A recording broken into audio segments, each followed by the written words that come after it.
Ambassador Fabian, we are seeing a lot of destruction in Gaza on our television screens. Please tell us something about the crisis and why is it there and when will it end? Thank you for a significant question. To my mind, the crisis has been begotten by a man whose greed for office is unlimited. Prime Minister Netanyahu has been holding the post for 15 years. But after 4 elections in a space of 2 years, I repeat, 4 elections in a space of 2 years, he has not been able to find majority support for forming the new government, and he failed on the 4th of May because the president had given him only 28 days. But what is important to understand is that even before the deadline, he had come to the conclusion that it was necessary for him to create a crisis. And he started doing that. Let's look at some dates.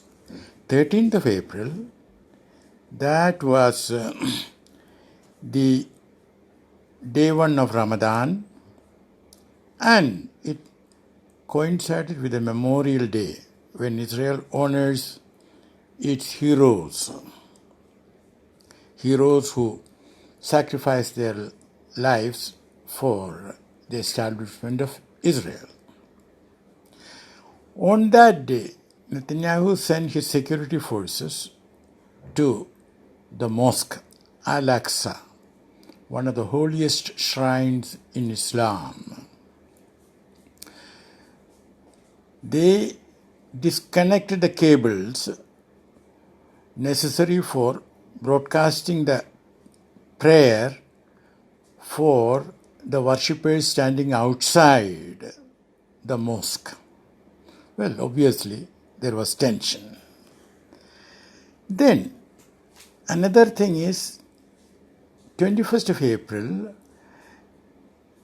a man called Ben-Gvir, B-E-N-G-Y-I-R, Gvir, an extremist member of the Knesset, whose support Netanyahu has been seeking till then without success, he was permitted to take out a procession in East Jerusalem, and they were chanting "Death to Arabs." So, this was continuing, and as we know, Mahmoud Abbas, the so-called president, is a weak person, and he is an instrument in the hands of Israel. So the Hamas in Gaza, which we should recognize is an open-air prison for 2 million human beings, well, they were watching everything, and on the 10th of May, Hamas gave an ultimatum to Netanyahu: stop harassing us by keeping your security forces in our mosque, and stop being nasty to our brothers and sisters in East Jerusalem. We give you a deadline of 6 p.m. Well, the deadline passed and the rockets started coming from Gaza. Of course, Netanyahu was ready. He sent his air force and they have bombed right and left. So many innocent civilians, including 60 and odd children, have been killed. But Netanyahu does not care. He cares two hoots about the Geneva Conventions on War because he is sure of protection from the United States. Biden, who took 1 month after entering the White House to return the phone call from Netanyahu, called Netanyahu 2 days after he started bombing Gaza and told the Americans that Israel had the right to defend itself. In other words, Israel alone has the right to defend itself. The Palestinians have no right to defend themselves. The Palestinians have no human rights. Why? Because maybe in his eyes, in Biden's eyes, they are not human beings. Now, Biden has behaved like a moral pygmy.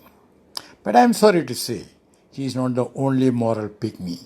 There are many other leaders, especially in the West, and not only in the West, who have behaved like moral pygmies. Now, your question as to when it will end, let me put it this way.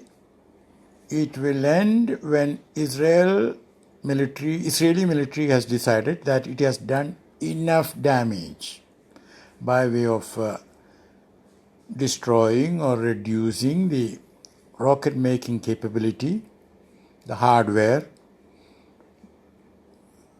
and also they have killed enough number of commanders of the Hamas.